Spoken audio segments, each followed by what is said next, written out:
7:30 right now, negotiations will get underway for the mayor's revised city budget, which restores funding to the police and fire departments as well as schools. There is one glaring omission from the $111.6 billion budget, and that's funding for New York Public Libraries. So the mayor, Eric Adams, joining us this morning from Gracie Mansion with more insight on his executive budget. So good morning to you, Mr. Mayor. Thank you for being with us.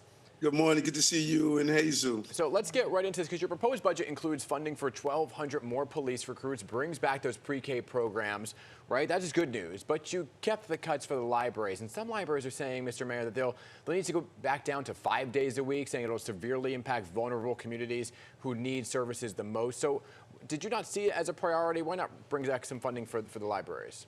And it is. Listen, our libraries, which have really evolved to a very important asset, so many things are taking place in our libraries, and I used them so much as a child. This is the negotiation part of it. And, you know, the city council is going to come with their priorities. We're going to come with ours, and we're going to get to a meeting where we're going to shake hands. And I'm looking forward to the conversation with the speaker. We understand the importance of libraries in our city, and this is really part of what this process is about. Is the city, though, legally obligated to cover operating expenses? There's that agreement from 1901 that endowments are used for certain programs? Yes, and no, it's really interesting when you look at it. We need to really maybe even examine how city libraries should fit into our budget. We have various systems throughout the entire city, and that is part of the conversations. Now, we had all of our entities do PEGs. We didn't tell them how to do them. The determination was not made by us to not have Saturdays or Sunday service. That was a determination made by the library, so we want to be clear on that. But as I stated, this is part of the negotiation process. The final product of, the cake will be baked and everyone will be pleased at the end of the conclusion. I'm looking forward to speaking with the speaker as we move forward. There is a possibility that is not a final determination. There could be money brought back. Everything is possible in the great city of New York. You know, when you can go from working in the mailroom to becoming the mayor, dreams come true in New York City. Okay, Mr. Mayor. So let's talk about this, because you did restore $2.3 billion from your initial budget proposal. So there was a statement put out by the City Council Speaker, Adrian Adams, and City Council Finance Chair, Justin Brannan. They had this to say, saying, it sounds like they're going to try and restore even more funding. Do you think these budget negotiations, they're saying the mayor's executive budget begins to reverse a fraction of previous cuts that have proven harmful to our city's stability and were necessary in the context of our resilient economy. So when you hear that, it sounds like they're going to try and restore even more funding. And that goes down to the negotiations you're talking about. How do you see it playing out? Well, I think that all you have to look at is look at the independent budget observers, independent financial observers. There's a reason they raised our bonds when I became the mayor in 2022. We made smart choices with over $7 billion in savings. We have one of the largest rainy day funds and emergency funds in the city's history. We have stabilized this economy in the city, more of jobs in the city history. We had to revitalize our economy, get through COVID, and deal with 191 migrant and asylum seekers. And it took smart budgetary decision. And because we did what we did in the beginning, we're in a place right now where we can deal with some of those fiscal cliffs we were facing. What about universal pre-K, though? You're removing 15,000 seats. Can you ensure that there's going to be a seat for every child who needs it or wants one? Hazel, great question. Here's what we were doing in the city. We were running around previously talking about how large our pre-K program was, but you know what? We had 23,000 empty seats, 23,000 empty seats. And I made it clear, every child that wants a seat will have access to a seat, but we have to do our part. We're allocating close to $5 million to go into communities and educate parents why these pre-K programs are so important. That was not done before. Hats off to the City Council for seeing the importance of doing that. So the goal is not only to have the program, but the program is successful when we place children in the program and not just waste taxpayers' dollars. All right, so you cut 15,000 seats next year. All of a sudden, there's people more than that want to actually apply for the pre-K, even though you're saying that they didn't fill it when it was 23,000. Will you make sure that they have a seat, even though you're cutting some? I cannot say it any clearer. I said it 3 times in my budget presentation. Every child that desires a seat will have access to a seat. Now let's turn to the city's response to the student protests that have been going on here. They're sending police and riot gear to NYU, to Columbia. Do you think that was the right decision, or do you think we need to come up with a better way to de-escalate those tensions out there? Well, let's look at it for a moment. When we were at NYU, what happened? I looked at a helmet of a police officer that was dented. Thank God he had that helmet on.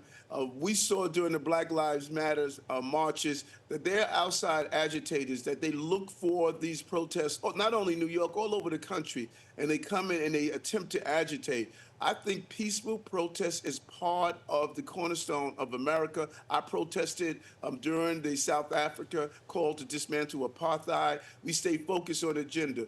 I think it's disgusting when you celebrate Hamas, which is a murderous terrorist organization. And I think it's disgusting when you call for the destruction of any community in the city. We have no room for hate in the city. And if colleges call us to take down encampments, we're going to follow the rules and follow the law and listen and respond to their calls. We can protest without being destructive in the terminology and the hateful things that I've heard. Okay, Mr. Mayor, I want to talk to you about some reported leadership changes, particularly at the Civilian Complaint Review Board. So did you ask, or somebody in your administration asked, Chairwoman Arva Rice to step down? And do you have somebody in mind to take over the CCRB? And if all that did happen, why?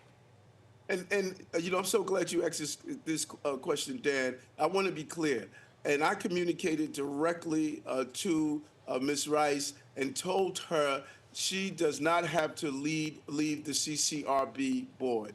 Regardless of what you're hearing in other tabloids, I communicated directly with her. And I told her to share with me, let me know. Now, I have been making leadership changes. We're over 2 years into an administration. I've been shifting people around. I've been making changes. And that is something that I have to do based on my powers. But keep in mind, no matter who's the chair, it has to be a dual agreement by the city council and the mayor. But making these movements throughout my administration, this is what you do when you get to the halfway point. So you said to her she could stay on the board, but you didn't want her in that leadership role. Why was that? Was she not performing the way you wanted her to? Well, think about it. Ms. Rice was appointed on the board from previous administration. Should a mayor, even when you have someone to hold over, should a mayor and the city council or whomever, should they decide who's going to be the chair and the leadership, you just don't automatically state, after 2 years, I think she brings a wealth of knowledge and opportunity, but shouldn't I make the determination who's in a leadership position as the next mayors will make that determination? That is how this is done. You pick the chairs that you want to make the leadership changes that you want. Okay, speaking of staff changes, you're looking to bring back a pretty familiar face to City Hall, Randy Mastro. He's your pick to be the city's next top lawyer, but he has to be confirmed by the city council, and more than half of them are opposed. So if that's the case and they don't approve it, do you have a plan B? You know, in New York, you better have a plan Z.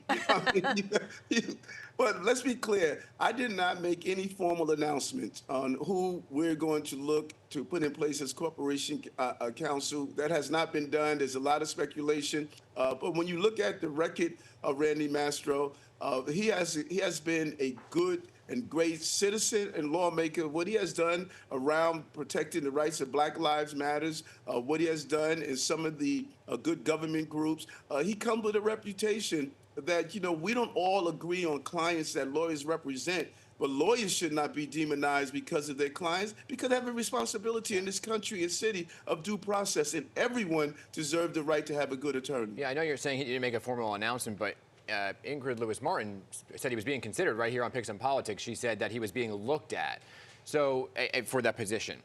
So if he is being looked at and you're already getting pushback from the city council, there's reports that you had a conversation with Adrienne Adams over the weekend that she doesn't want him. Will you continue to pursue him, or is there another name? Listen, my chief advisor was clear. Ingrid said he's being looked at. We've looked at many names. When you go through this process, that's what you do. You look at names, you vet names, you have conversations. And one thing I do know about the speaker, she's going to allow the process to go forward. And I think it's important for any candidate we put forward to sit down and communicate, sell themselves to whomever is going to look over them, and they'll make the final determination. That is not my role. The city council has its role. I have my role. My role is to present candidates, and I do not take it as an affront if my candidates are grilled, no matter who I pick. And just real quickly, Mr. Mayor, Knicks, Phillies, do you have a wager with the mayor over there? Yeah, I'm going to call and tell them we have a great vegan hamburger that I will trade them. But aren't they hot? It's Yes. some exciting Yeah. basketball in New York. That three-pointer was unbelievable. This is what really excites New York. I got to get at least one ring. There you go. All right, Mr. Mayor, always good to see you. Thanks for coming on. Thank you.